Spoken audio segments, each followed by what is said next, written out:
Let me welcome you to our series on communication and relationships. Thank you guys again for the invitation to come and be part of your special event. If you've never been a guest speaker, you don't have this perspective, but you know, when you do an event like this, somebody's done a lot of hard work. You've advertised, you've talked, you've made phone calls, you've knocked doors, you've done lots of stuff, and you've made some effort to say, we're going to have guests in our home. And when they call you and say, hey, we're going to have guests in our home, would you come talk to them? That's a very humbling thing. It's an honor, and I want you to know how much that means to me that you've invited people into your home and you blessed me and complimented me with, hey, we'd like you to talk to them. If you've never been invited to one of those things, you don't know how special that makes you feel. And I really appreciate it. And the nice things and the kind things you've said after the presentations, I really, really appreciate that. Tonight we're going to talk a little bit about communication. And I hate to start out a lesson with a caveat, but I fall on two sides of communication. One side of communication is that I'm a word user. And as a person who uses words, I've got some rules. I've got some things I've got to be careful with what I do. And that's mostly what we're going to talk about, is how we as the speaker, how we as the communicator use our words. On the other side of that, my words, good or bad, really only have the power you give them as a word listener. And a lot of times we have a lot of trouble and we give ourselves a lot of grief because we'll take something that somebody said and we don't really particularly even respect them, and we let their words control our lives and ruin us. Other people's words really only have the power you give them. Paul said in Romans, I'm not ashamed of the gospel. It is the power of God to salvation to everyone who believes. God's word, as powerful as it is, cannot affect your life unless you believe it. Now, ultimately, at the end, you will confess Jesus. Every knee will bow, every tongue will confess. But while you're here on this side of eternity, God's word only has an effect in your life if you choose to believe it. And that's the same about us. I do this demonstration a lot of times when I speak at schools. I'll get some kid out of the audience, and I'll get him up on stage, and I'll ask him what his favorite football team is. And I'm probably not going to discuss specifics of favorite football teams since I'm in Indian country. And I don't mean that Indian literally. But, you get some kid, he's in the 7th grade, and you say, okay, I'm going to change the way you feel about your football team. I'm going to make you not like them, like somebody else. And they'll look you in the eye and say, you can't do that. Well, I'm a licensed professional counselor. I have a master's degree in counseling psychology. I'm a certified clinical hypnotherapist, and I've been trained in neuro-linguistic programming. I can probably change the way you feel about your football team, and I work with this kid on stage a minute, and he'll go, nope, still like them. Well, how about this? I still don't like them. And we'll kind of go on maybe 10, 15 minutes, me working with this kid, and you know what? I can't change the way he feels about his football team. But the next day, he'll go to school, and some bully in the 7th grade will tell him he's stupid, or he's ugly, or he's scared, or he's worthless, and he'll believe him. Other people's words only have the power you give them.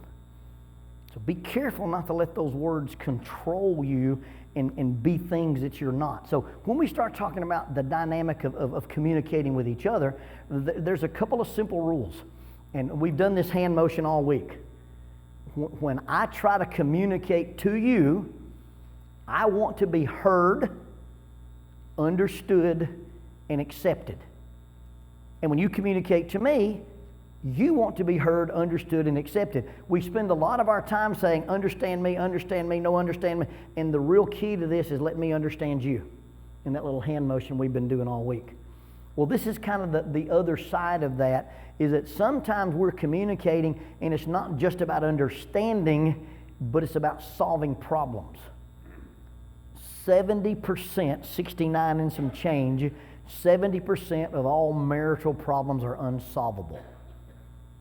Well, that took the wind out of your sails, didn't it? People come to me for marriage counseling and I open up a session with that, they're likely to walk out the door. Hey, I'm glad you're here. 70% of what you're going to talk about I can't fix.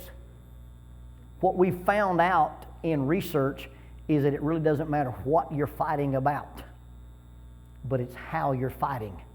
Remember on Sunday morning we talked about the what didn't matter, but the how? Well, the same thing is true about this. It really doesn't matter what your issue is. It's the way you approach each other and the way you approach the issue. With our children, when they come to us in an emotional crisis, and two really, really good books on communicating with your kids. One is by Dan Siegel, The Whole Brain Child. Another book is entitled How to Talk So Your Kids Will Listen, and How to Listen So Your Kids Will Talk. They basically discuss the same thing. They talk about getting in tune with the emotions of your children first, and when you can connect to their emotions, then you can talk about things that are rational. We tend to be emotion dismissing, emotion denying, or emotion disapproving. Our children come in and I'm so mad at my algebra teacher, I'd like to kill her. No, you don't want to kill anybody. Well, I've just told the kids you don't know what you feel. It sounds to me like you're really mad at your teacher. Yes, I'm mad at my teacher. You hear that yes? When you get that first yes, you've done this. Well, tell me how mad you are. Well, she made us do this homework and I was going to stay up and play video games and now I've got the, oh. And so you feel like she's unfair. Yes. But if I tell a kid, you don't really feel what you feel, if I disapprove of what you feel, or I dismiss what you feel, they grow up saying my feelings aren't valid, and then they start hiding from their feelings. The same thing happens with our spouses. The same thing happens with our employees. The same thing happens with our elders. The same thing happens from elders to congregations. So we've got to be careful not to be emotion dismissing, emotion disapproving, or emotion denying.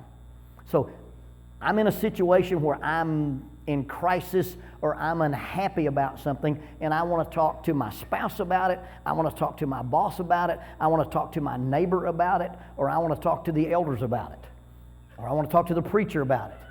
Some real simple rules about how we deal with conflict rather than what we're conflicting about. Let's look first at in the book of Judges. This is one of my favorite stories. It's a weird story, but it's one of my favorite stories. Judges chapter 12. Now the men of Ephraim gathered together. They crossed over towards Zaphon and said to Jephthah, "Why did you cross over and fight against the people of Ammon and did not call us to go with you? We'll burn your house down with fire."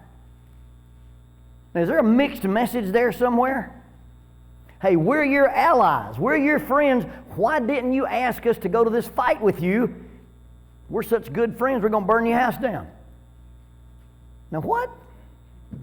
I had a buddy in school, a guy named Paul Richardson, about $135, little bitty guy from Norcross, Georgia.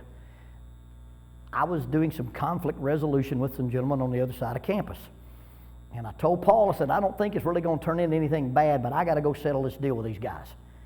And Paul said, well, if it turns into a fight, call me. I like to watch. Well, that's not a lot of help. You know, I want somebody to go there and back me up. Well, these guys have told Jephthah, hey, you didn't ask us to go to war with you, so we're going to go to war with you. Well, what kind of friends are that? And Jephthah said to them, my people and I were in a great struggle with the people of Ammon, and when I called you, you did not deliver me out of their hands.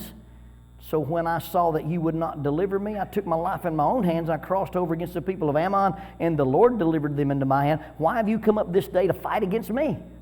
One side of this says, you didn't ask us to go, now we're mad. The other side said, hey, I asked you to go and you didn't go. What are you doing mad? You notice how both people have a different perspective and both think they're right? I love it when I talk to people who get mad at the police. I read them the story from the book of Acts where there's a riot in Jerusalem and Claudius Lysias, the commander in Jerusalem, rescues Paul. We have a copy of the letter Claudius Lysias sent to Festus. And it says, this man's a Roman citizen, the Jews are going to murder him, and I rescued him. The Jews hire a lawyer to appear before Festus, and they said, we were just trying to solve a religious issue, and your centurion came in and with great violence took him out of our hands. That sounds like a page right out of the media, doesn't it? We did what we were supposed to do. These guys were too rough. Well, here you have a classic miscommunication. You've got one party that says, this is the way I saw things, and you got another party that says, this is the way I saw things. How in the world can both these people have the right perspective? You ever seen a car wreck? You ever been in a car wreck? Depending on which car you were driving, or whether or not you saw it, it looks different from 3 different perspectives, doesn't it? You ever been involved in something in traffic and it was your fault? Absolutely not. Everybody, that's like that guy called, his therapist called this guy who was in recovery, and he said, hey, you be careful coming into work, coming into my office today. There's a report on the radio that someone's driving the wrong way on the interstate. The guy was drinking. He said, somebody, they're all going the wrong way. Well, he's the guy going, depending on your perspective. So these guys said, you didn't ask us to come help you, and we're mad at you. He said, I asked you to come help me, and you didn't. I can't believe you're mad at me. So they go into this conflict. Verse 4. So Jephthah gathered together all the men of Gilead and fought against Ephraim. And the men of Gilead defeated Ephraim because they said, you Gileadites are fugitives of Ephraim among the Ephraimites and among the Manassites. Now, I don't know what that means in Hebrew, but it's some straight up trash talk apparently. Okay? If you run into a guy that's Hebrew, you might try that on him, see how mad it makes him. I don't know what this means, but that's the insult they're hurling at these guys. Now, the Gileadites seized the fords of the Jordan before the Ephraimites arrived, and when any Ephraimite who tried to escape said, let me cross over, they would say to him, are you an Ephraimite? And if he said no, then they would say to him, say the word Shibboleth. And he would say Sibboleth, because he could not pronounce it right, and they would take him and kill him at the fords of the Jordan. And there fell that day 42,000 Ephraimites. So what you've got is you've got this classic thing. They go to this war, and then one army has to retreat, so the other army flanks them, and they conquer the fords. A ford is a low place with a rock bottom that you can cross. If you drive through Middle Tennessee, you'll see a lot of little bitty creeks and streams, and you'll see that somebody's driveway runs right through it. Well, that's a ford. I grew up in the town of Oxford, Alabama. Well, that wasn't the town's original name. The town I grew up in was known as Lickskillet. And in order to get into Lickskillet, you had to cross the Ox Ford at Lickskillet. There's a low spot in the I don't remember the river's name. I always call it Rat Poison Creek. The Snows Creek. There's a little low spot at Snows Creek, and you cross the Ox Ford in Lickskillet, and we got rid of the Lickskillet and called it the Oxford, and then we stuck it together because we're Southern, and it's Oxford. Well, that's exactly where I grew up. I grew up at an Oxford at Lickskillet. Well, this is the ford of the Jordan. So these guys are coming, and they want to cross, and you've got this fatal funnel. You got this place where you can't cross the river here, you can't cross the river there. The only place to cross it safe is here. And these guys are guarding it like Thermopylae. And so these guys show up, and they say, okay, are you an Ephraimite? No, not me. Say Shibboleth. Sibboleth, dead man. Now, I don't know if it was a southern thing. I don't know if it was a northern thing. I don't know if there's something going on with genetically, their mouths wouldn't say the words. But the principle that we take away from this, sometimes it's not what you say, but how you say it. 7% of our communication, according to Albert Morabian, is our words. About 35% to 38% is our body language and is our tone, and 55% of it is our body language. Do you realize that? When you talk to somebody, it's not just what you say, but what your body and your tone says. How many times have your kids looked at you and said, yes, ma'am? Is that what yes, ma'am means? How many times have you told somebody, you have a nice day? And that's not what that meant. We teach them to read body language in the police academy. A young cadet walks up, going to do a Terry frisk. And I always play the bad guy. I don't know why I play the bad guy, but they let me be the bad guy. And these young cadets will come and say, hey, Mr. Jones, we've been called here to check you out. I'm going to have to pat you down. If I go, sure, you can pat me down. Guess what that cadet better realize? He's about to get his toys taken away from him. And if I go, sure, no problem, you can pat me down. A guy walks up to you and you're sitting in your car at the Kroger parking lot. He goes, hey, don't be afraid. I'm not going to hurt you. I'm not going to hurt you. What does that body language tell you? Most of what we communicate is with our tone and our body language, and it's not just the words we use, but how we deliver those words. It's not what you say, but how you say it. That's going to be important later. Second principle that I want to give you is from Matthew chapter 5.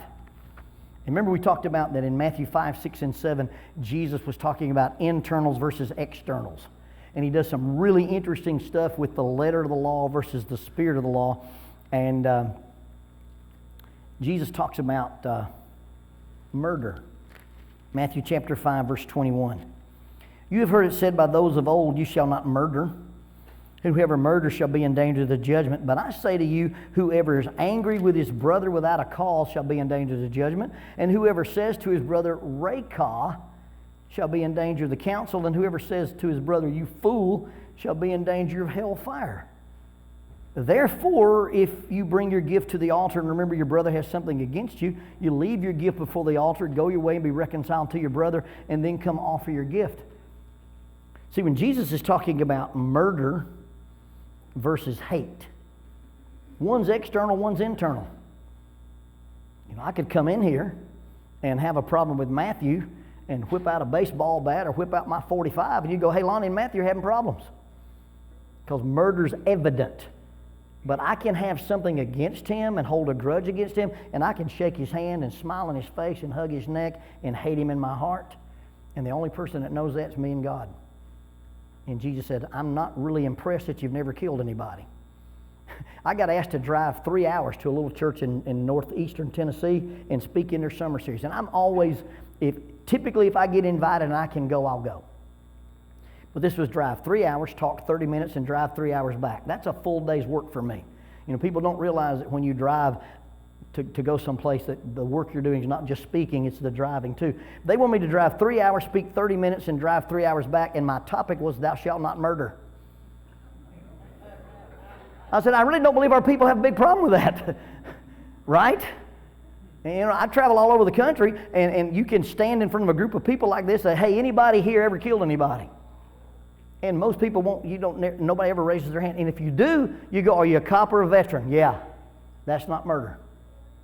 Okay, the Bible forbids murder, not killing. Romans 13 says sometimes police officers have to use that sword. He doesn't wear it for decoration.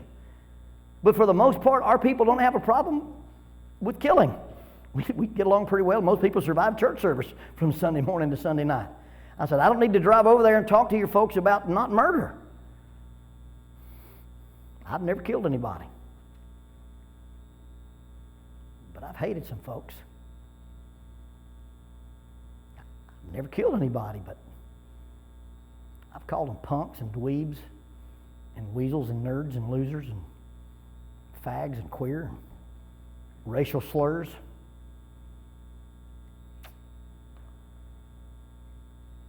See, it's not what you say, but why you say it. Jesus is not forbidding the word fool, and he's not forbidding the word Raca. Raca is an Aramaic word that means you empty head. But Jesus is saying if you can look at somebody who's created in the image of God that I died for, and you can call them a punk, a dweeb, a fill in your slur, I'm not impressed you didn't kill them. Because it's not what you say, but why you say it. And so when you get into the New Testament principles of communication, look at Ephesians chapter 4.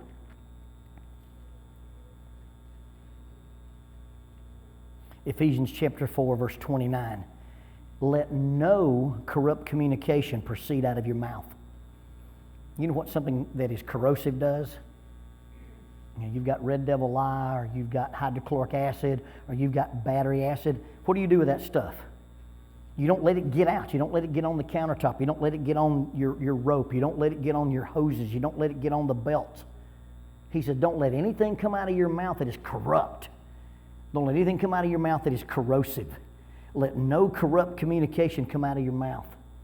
But what is good for necessary edification, that it may impart grace to the hearers. And don't grieve the Holy Spirit of God, by whom you've been sealed by the day of redemption.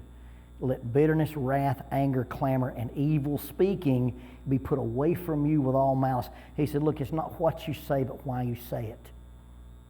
And a lot of times we say, hey, we're going to give constructive criticism. If I tell you something that is good for necessary edification, that it imparts grace to the hearer, that's constructive criticism. And if I tell you something just because it makes me feel better, that's just criticism. And so it's not what you say, but how you say it. And it's not what you say, but why you say it. And he closes this, verse 32, and be kind one to another, tenderhearted, forgiving one another, even as God in Christ forgave you.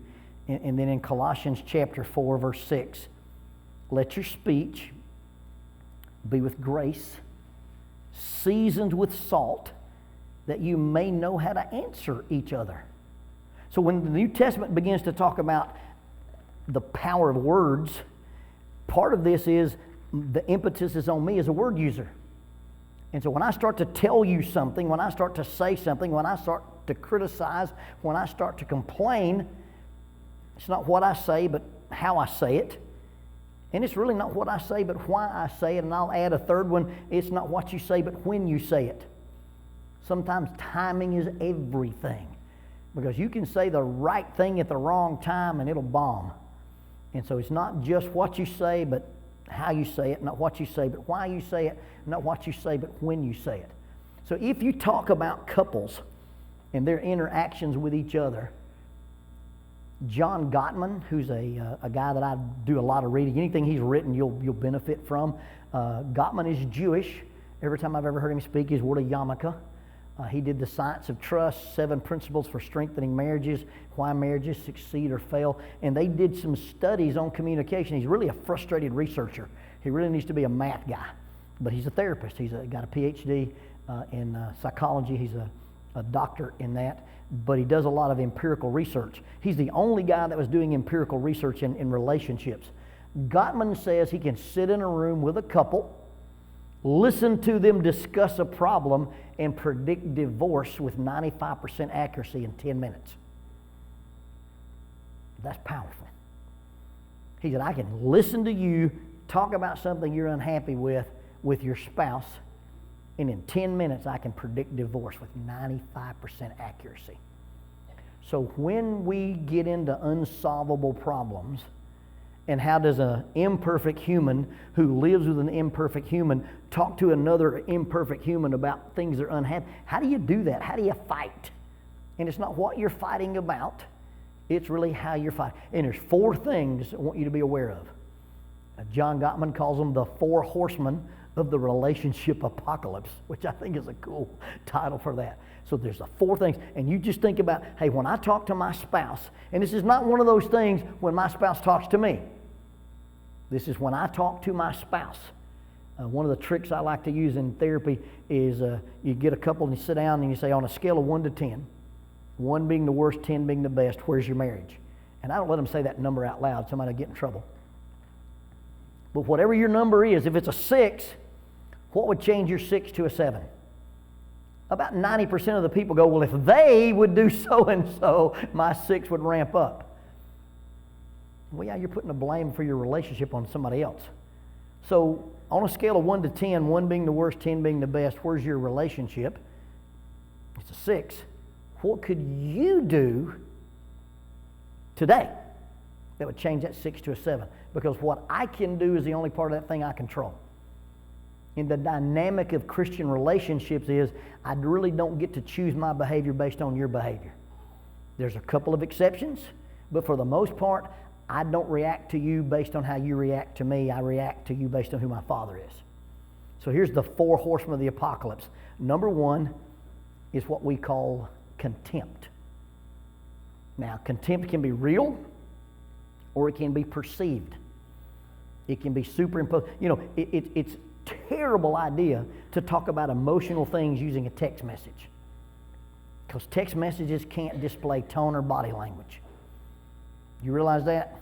Did you know it is offensive to text somebody the letter K after they've told you something? And you just simply go K? I didn't realize that. I thought the reason we texted so we didn't have to spend a lot of time bumping our gums. And if I can say K instead of OK, I've saved a letter. Avoided one mistake my fat thumbs can make. But if you're a millennial and somebody sends you just the letter K, boy, you've shot them down. And I'm glad my feelings aren't that. Anyway, contempt can be real or perceived. And contempt basically is, instead of talking about the problem, I'm talking about the person. That's where contempt comes in. For instance, now I don't want you to get a bad idea about this, but I'm self-employed. I own my own business. I set my own hours. And I like to deer hunt. Anybody see a potential problem with that? That's like my friend Brian Starron said, look, the pop-up book of phobias, what could possibly go wrong? Okay, so I own my own business and I can set my own schedule, so I may deer hunt a couple of days a week. Well, my wife could come to me and say, you're never home. Or my wife could say, I wish we spent more time together. You see how that's the same thing? We're talking about my amount of time I spend in a tree versus the amount of time I spend on the couch. And one of those starts a conversation and one of those starts a confrontation. So the first thing is not what you say, but how you say it, not what you say, but why you say it. So you've got to guard yourself against contempt. And contempt can be real or perceived. And last night we spent a lot of time talking about how men are sensitive to disparaging comments from their wives. There's this guy who studies facial expressions and body language. In fact, in one of the seminars that I went to, they give you these little pages with blank faces on them. And you're supposed to talk to a couple, and as you talk to them, code the expressions they make on their faces. And there's a special muscle, and they call it the N4L2 whatever, but it's the dimpler muscle. It's that muscle where you only smile using one side of your face. Watch the UFC when Frank Mir leg locks Brock Lesnar. Mir walks around the ring. Oh yeah, I got me some of that. I mean, it's beautiful. I hate Brock. Anyway, that dimpler muscle. If you sit in a room with a man and a woman and she uses her dimpler muscle X number of times in 1 hour, you can predict heart disease in the man. Solomon said it's better to live in the wilderness alone than on a rooftop with a contemptuous woman. The guys who studied all this facial coding can look at a silent film from a Stone Age tribe from Papua New Guinea and watch how they move their face and say, these people are nice, these people are loving, these people are cannibals. And predict it. Because the way we use our faces and our facial muscles are ubiquitous across the entire human spectrum. And when they were trying to do these things, there's certain things your face can't do and fake. And one of those is a serious, for real frown, a contemptuous frown. You've got to feel that emotion for your face to do that. Well, these guys had this neurologist come in and hook up electrodes to their faces and stimulate their faces so they could frown and so they could record them. In the 2 weeks those guys were practicing just frowning, both of them got physically sick. What you do with your body affects not only you, but the other people. So the first thing you have to watch out for is contempt. Now, like I said, contempt can be real or perceived. If we're out in the backyard and we're throwing a baseball, and you throw the baseball, and it hits my hand and it hurts, how do I throw the baseball back to you? Right? Give you a little heat. When I throw that ball back, what do? Oh, we're playing that game. Here it goes again. And then we break a window. Well, you know, sometimes you throw the ball and it hurts my hand and I caught it in the wrong part of my glove. Instead of catching it in the pocket, I caught it in the palm. Sometimes it has nothing to do with the way you sent it, but the way I received it. So contempt can be real or contempt can be perceived. But once I play the contempt card, once I knock over the dignity domino, once I think you're criticizing me rather than just complaining, and the rule of thumb is anytime I make a complaint, I want to make a positive request to have my needs met. That way I'm not talking about you, I'm talking about me. I wish our house was better organized. I wish our budget had a little more money left over at the end of the month. You see how that works? I learned as a youth minister that you can be sitting in a room full of teenagers and this guy turned around flirting with this girl and you say, hey, Billy, pay attention. What will Billy immediately say? I am paying attention.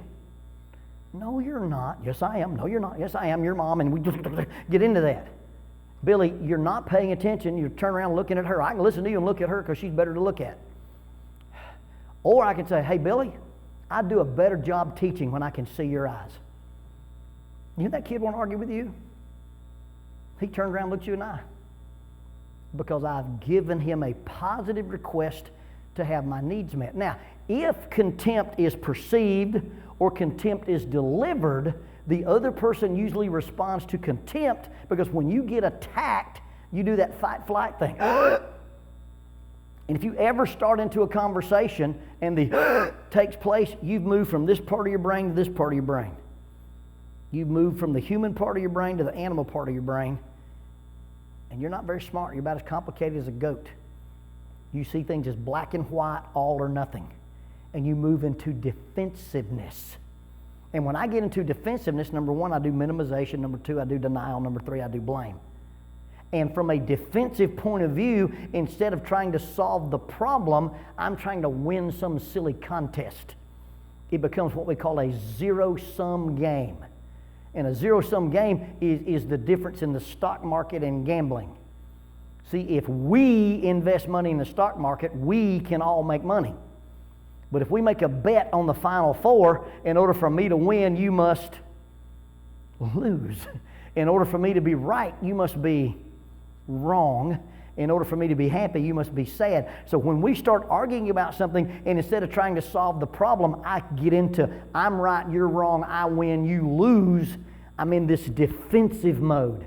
And by the way, if I'm playing any game and it's zero sum, I'm right, you're wrong, I win, you lose. In order for me to think that way, my default setting has to be selfishness. And selfishness undergirds and takes away trust, from the very first lesson we did with the pyramid.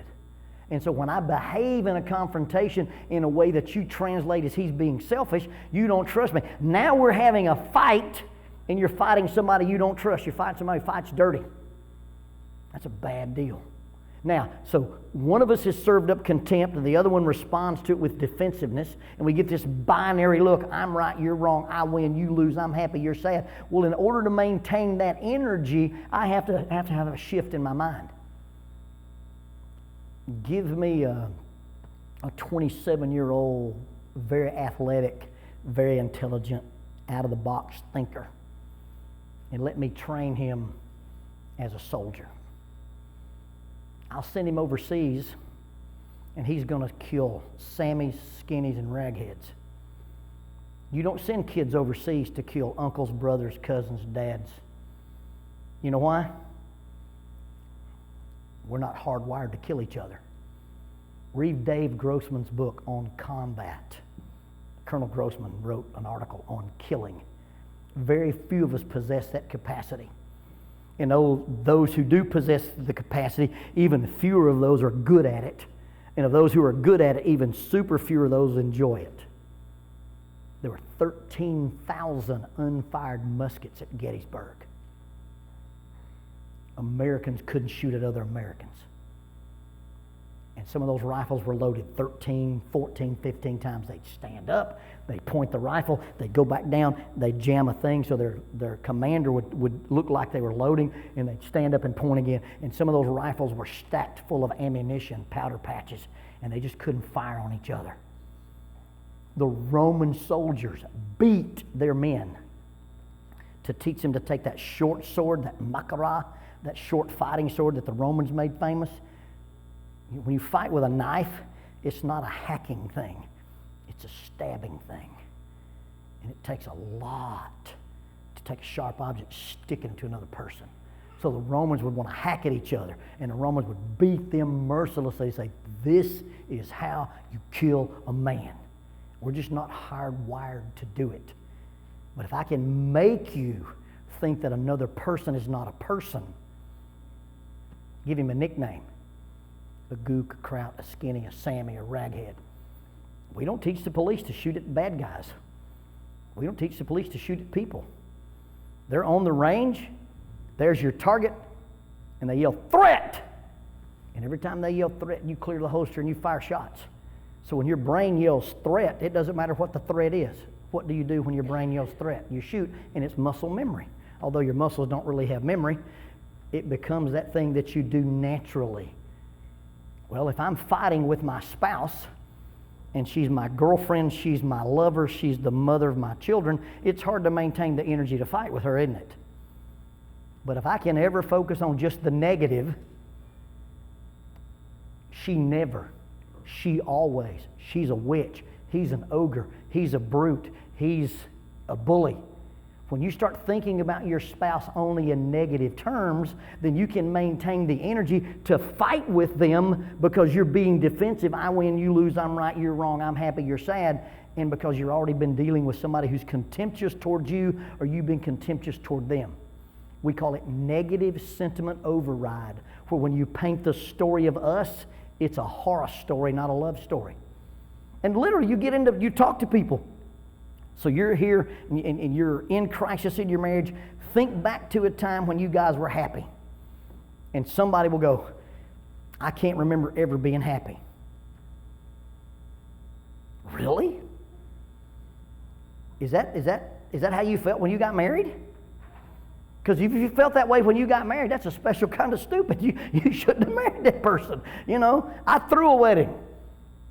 The wedding that we gave our daughter, I could have bought a rope that went from the top of El Capitan to the bottom. A single strand, 11 millimeter rope. And they don't give that away for free. I put the price tag on that wedding. And so you're going to spend all your daddy's money. You're going to invite all these guests. You're going to have these custom-made dresses that your bridesmaid look bad in on purpose. I don't know how that works.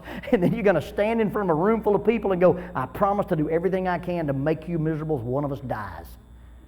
That's not how I remember any wedding I've ever been to going. Do you?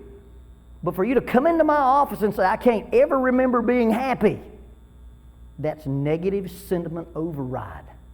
You've taken that scale of celebrations versus regrets, satisfaction versus disappointment, harmony versus chaos, us versus me,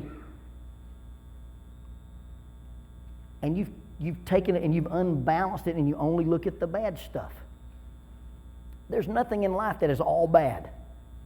There's nothing in life that is all good. But in order to fight with you, I've got to maintain that idea that you're always the problem, you're always this way, and you'll never be the other way. Because in order to maintain the energy to fight with you, I've got to view you in a negative way.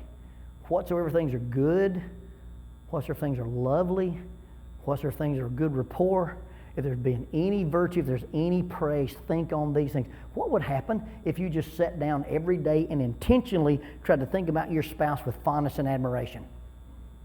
Young people, your parents hassle you. It's their job. If they don't make you unhappy, you won't leave home, okay? But try to get up every day and say, you know, I don't like my curfew, and I don't like my car, and I don't like the fact they hassle me about my grades. But think about one thing you appreciate about your mom and dad.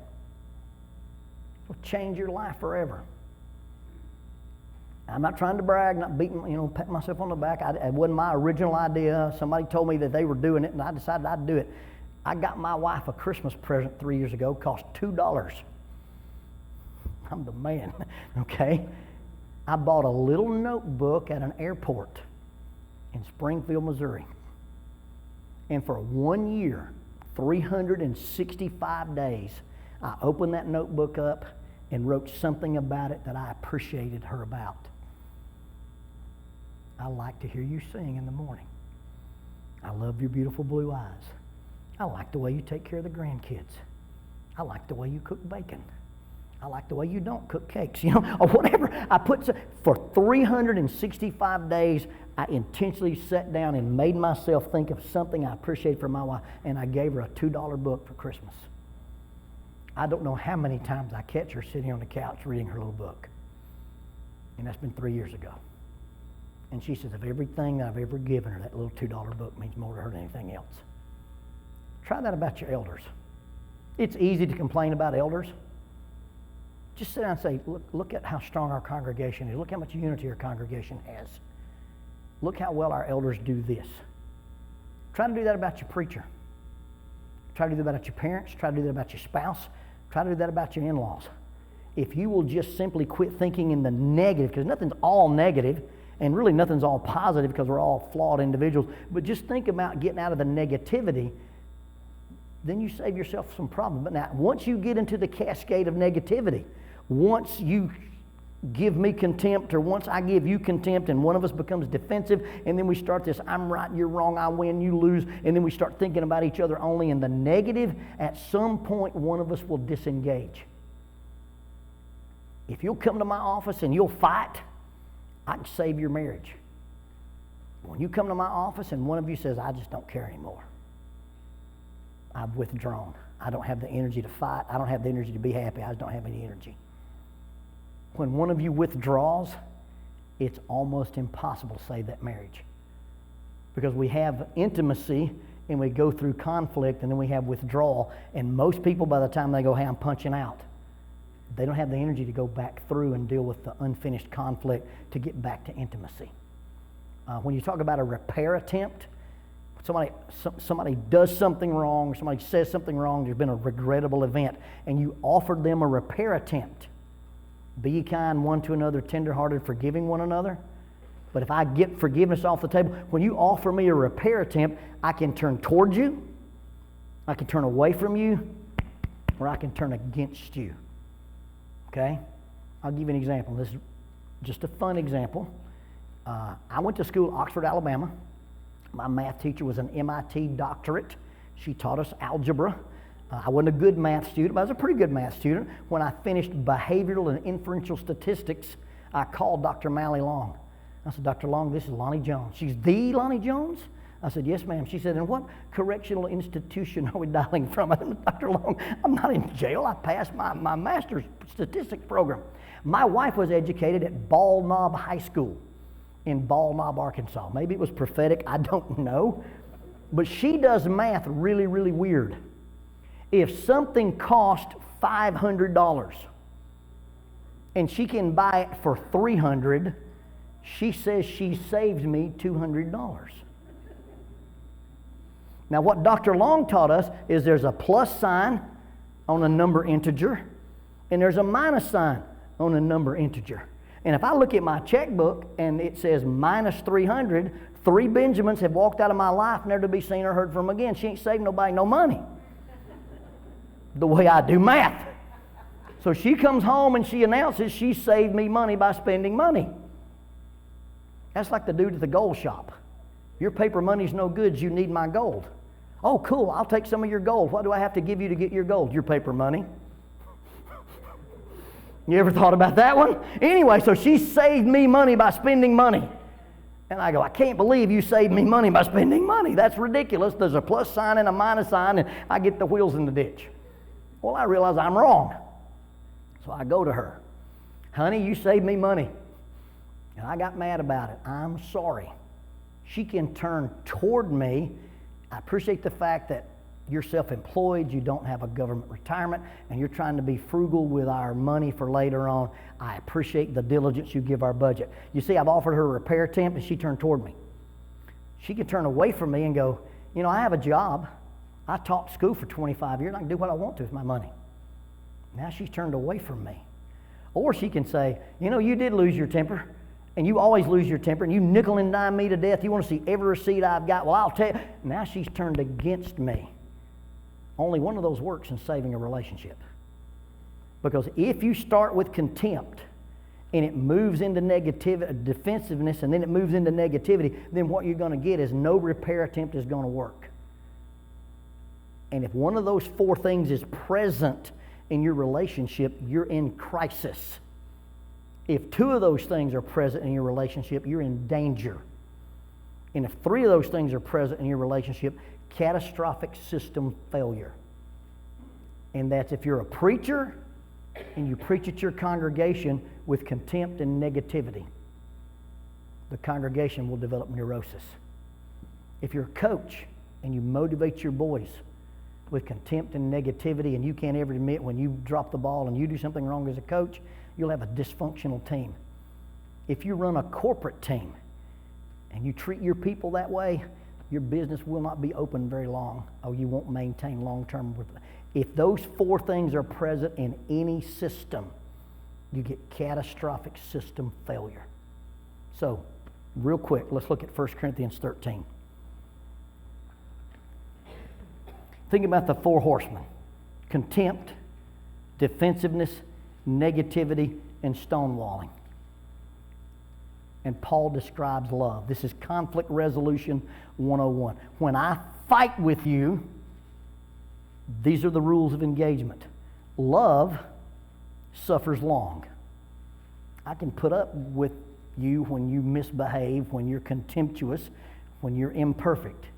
Endurance is the ability to deal with pain. Love suffers long and is kind. So when you do something wrong, I can't be contemptuous. I get to talk about it as a positive request to have my needs met.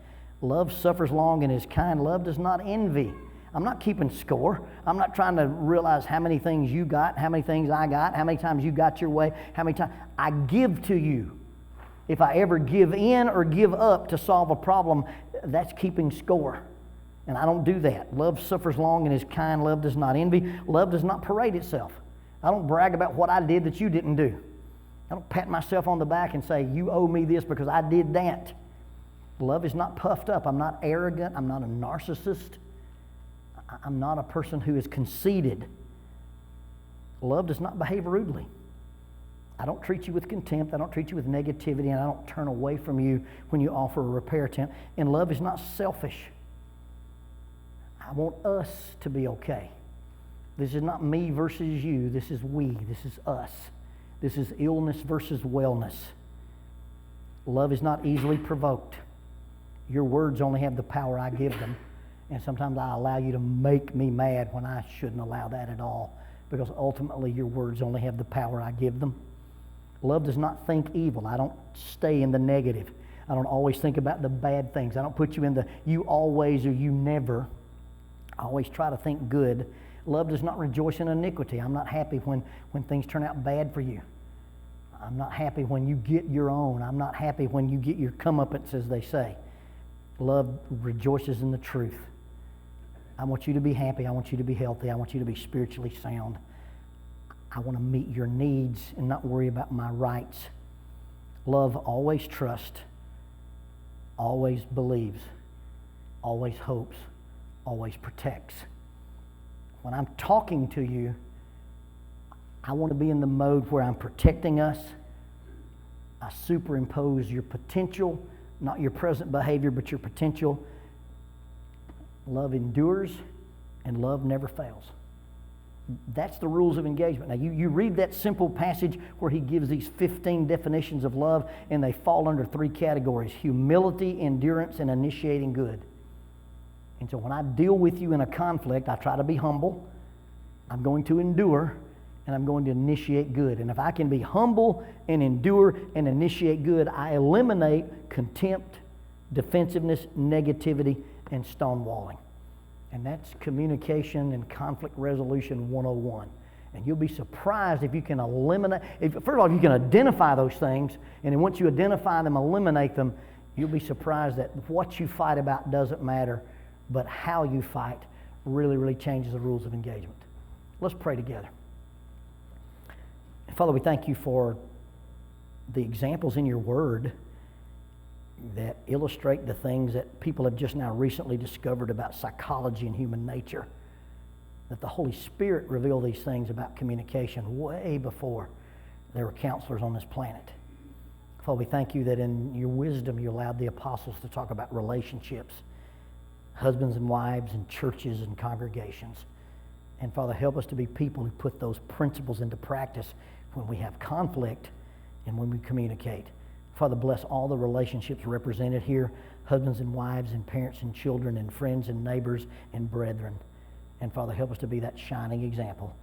Help us to communicate with each other like you communicate with us, in love and mercy and in tenderness and in forgiveness. In Jesus' name, amen. Now, as we always do, remind you that the most important relationship you have is not just your spouse or not just your friend or not just but the most important relationship you have is with God.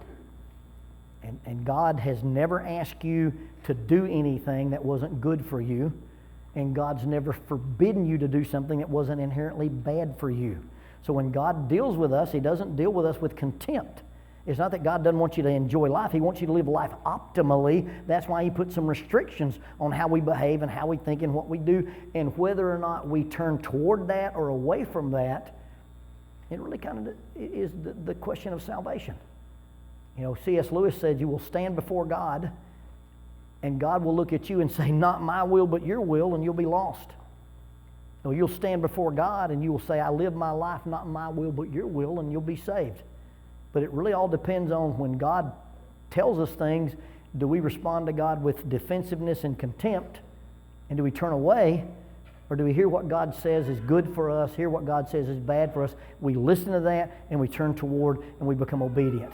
If you're not a New Testament Christian, we invite you to come and be baptized. If you are a New Testament Christian and you need strengthening through our prayers, we ask you, before you worry about any other relationship, fix your relationship with God. We're going to stand and sing a song, and if we can help you, please come while we stand, while we sing.